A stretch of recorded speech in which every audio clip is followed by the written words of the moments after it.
Hello everyone, आप सभी का एक बार फिर से स्वागत है हमारे चैनल यानी कि अभिषेक की नॉलेज में। तो गाइस आज की वीडियो में बात करने वाले हैं ड्यू एलएलबी के कंप्लीट एडमिशन प्रोसीजर के ऊपर। आप एलएलबी में एडमिशन कैसे ले सकते हैं, इसके फॉर्म कब निकलते हैं, इसका एलिजिबिलिटी क्राइटेरिया क्या है, इसका फीस स्ट्रक्चर क्या है, कौन कौन से डॉक्यूमेंट्स रिक्वायर्ड रहते हैं एडमिशन लेते वक्त। ठीक है, इन सब सारी चीज़ों की जानकारी आपको इस वीडियो में अंत तक मिल जाएगी। तो वीडियो में शुरू से लेकर अंत तक जरूर बने रहिएगा, यही रिक्वेस्ट करूंगा आपसे। और अभी तक आपने हमारे चैनल यानी कि अभिषेक की नॉलेज को सब्सक्राइब नहीं किया तो करें, तो सब्सक्राइब करके बेल आइकन को जरूर दबा लें।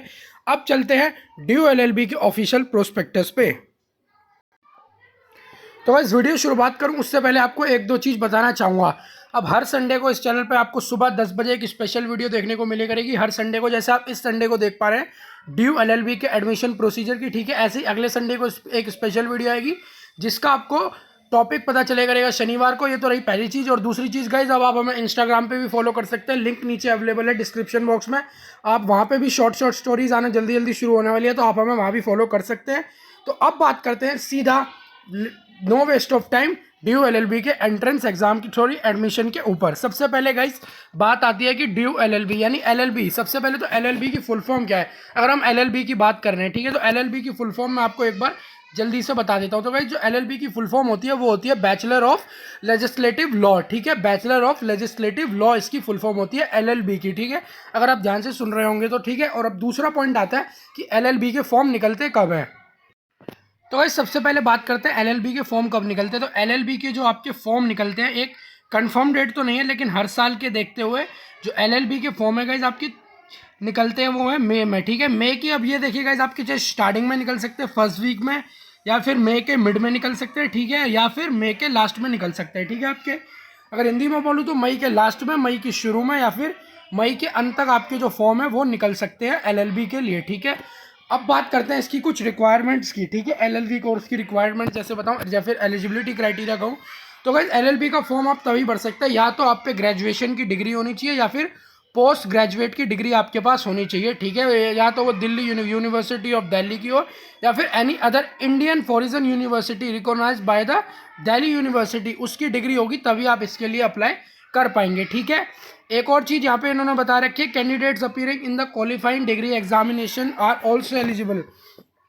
मतलब मान लें जैसे कि आपका थर्ड ईयर का रिजल्ट अभी आया नहीं है लेकिन वो आने वाला है, ठीक है, तो आप तब भी इसके लिए अप्लाई कर पाएंगे। ठीक है, लेकिन तीसरे पॉइंट में इन्होंने क्या कहा है, कोई भी ऐसा स्टूडेंट जिनने किसी और यूनिवर्सिटी से एलएलबी करा हुआ है, ठीक है, तो वो दिल्ली यूनिवर्सिटी के लिए अप्लाई नहीं कर सकता। ठीक है, और ऐसा ही चौथे पॉइंट में भी इन्होंने कुछ कहा है, तो वो आप देख लीजिएगा, वो है एक्स स्टूडेंट के लिए, चाहे फिर यूनिवर्सिटी ऑफ दिल्ली का एक्स स्टूडेंट ही क्यों ना हो, लेकिन वो भी उसके लिए अप्लाई नहीं कर पाएगा। ठीक है, मार्क्स की बात कर लेते हैं, मार्क्स कितने कितने इस पर आपको चाहिए होते हैं।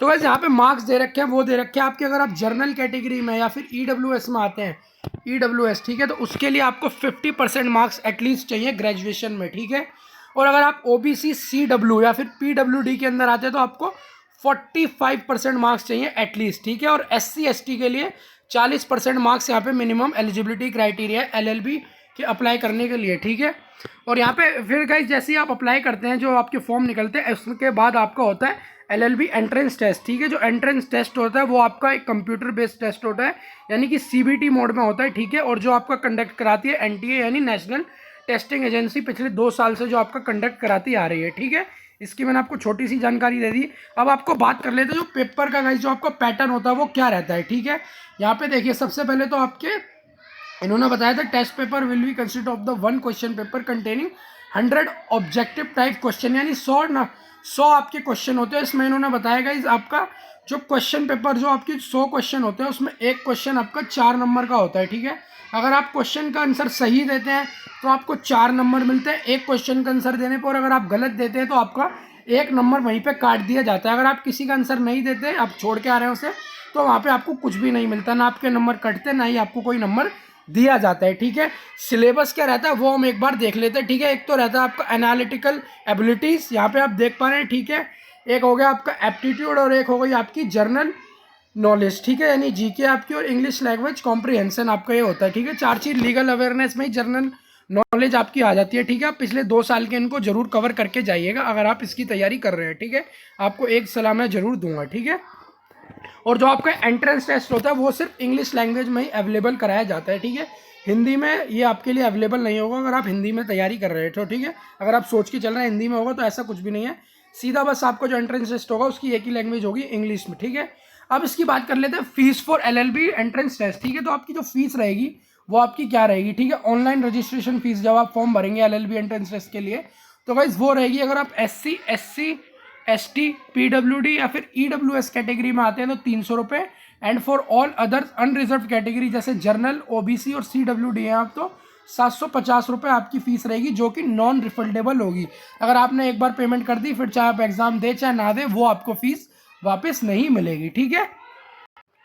और देखिए गाइस यहाँ पे एक बहुत इंपॉर्टेंट पॉइंट है जो मैं आपको बताना चाहता हूँ। देखिए यहाँ पे लिखा है the LLB degree course is a 3 year full time course, मतलब ये 3 साल का एक फुल टाइम कोर्स है आपका। And no student is permitted to pursue similarly any other course including any professional course such as a chartered accountant, company secretary etcetera except a language course for of the university of Delhi.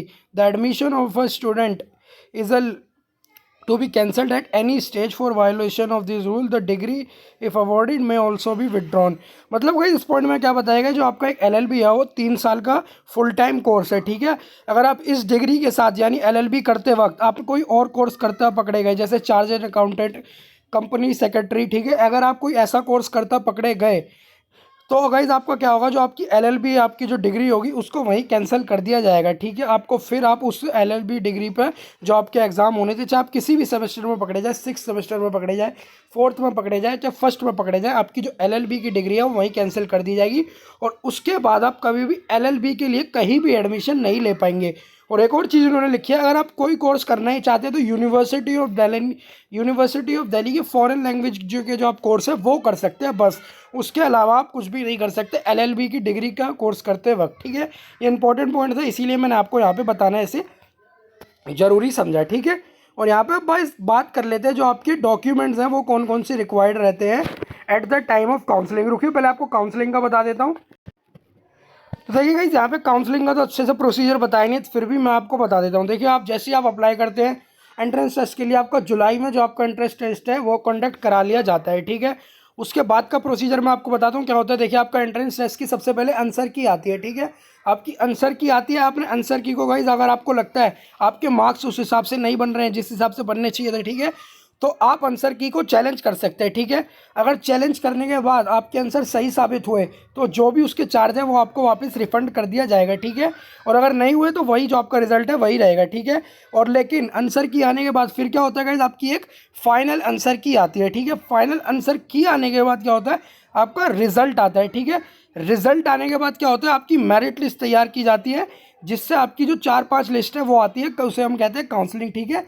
फिर इसके आधार पे आपके admission होते हैं जो भी आपको department या फिर कॉलेज दिया जाता है यूनिवर्सिटी ऑफ दिल्ली द्वारा। ऐसे दिल्ली यूनिवर्सिटी में गाइस LLB के 3 कॉलेज हैं, उनके नाम मैं आपको बता देता हूँ। एक तो आपका कॉमन लॉ सेंटर, ठीक है, एक है आपका लॉ सेंटर 1 और एक है आपका लॉ सेंटर 2, ठीक है। तो ये 3 कॉलेज हैं, तीन कॉलेज है गाइस LLB के लिए, ठीक है। तीनों की टाइम टेबल अलग है, क्लासेस की शेड्यूल अलग है, ठीक है। तो ये आप अपना देख लीजिएगा, ठीक है। कॉलेज के नाम मैंने आपको बता दिए।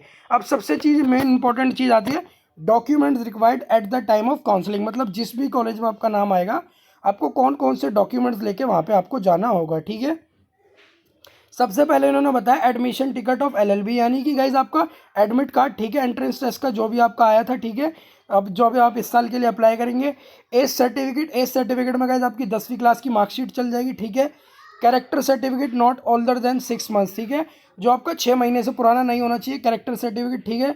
Degree certificate, provisional certificate if applicable of qualifying degree examination, मतलब गाइज इन्होंने क्या कहा, प्रोविजनल सर्टिफिकेट मांगा है आपका, मतलब जिस भी कॉलेज से आपने करी है वहाँ से आपका प्रोविजनल सर्टिफिकेट, ठीक है।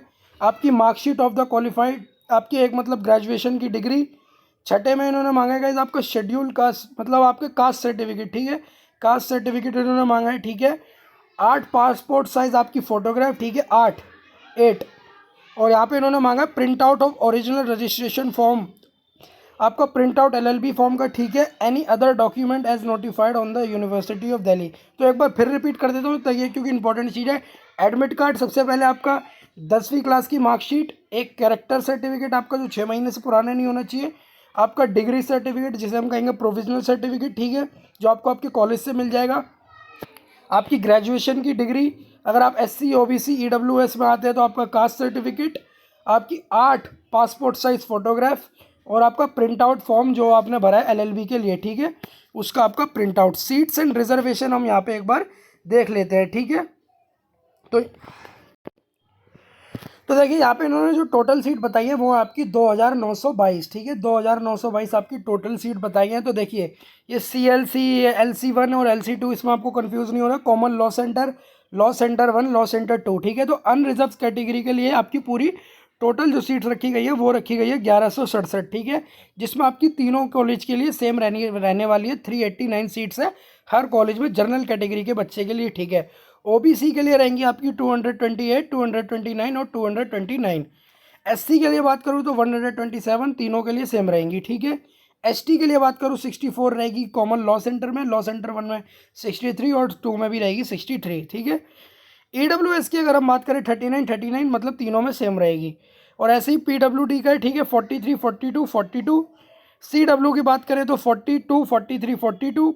FN के लिए यानी फॉरेन नेशन, ठीक है, 42, 42, 43 यहाँ पे सीट्स रही हैं और टोटल रहेंगी आपकी 2922 सीट्स आपकी अवेलेबल रहेंगी, ठीक है।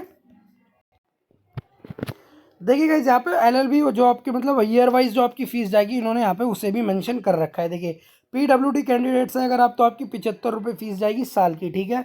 अगर आप दिल्ली यूनिवर्सिटी के इनरोल्ड स्टूडेंट यानी आपने ग्रेजुएशन भी वहीं से की है तो आपकी जो फीस रहेगी वो रहेगी 5278 रुपये, ठीक है। और अगर आप इनरोल्ड स्टूडेंट नहीं है तो आपकी फ़ीस रहेगी 5428 रुपये, ठीक है। और यहाँ पे इन्होंने बताया फीस फॉर फॉरेन नेशंस, ठीक है, नेशनल्स, और अगर उनके लिए का बात करें तो भाई उनके लिए रहेगी आपकी 5428 प्लस 200 रुपये एक्स्ट्रा, ठीक है।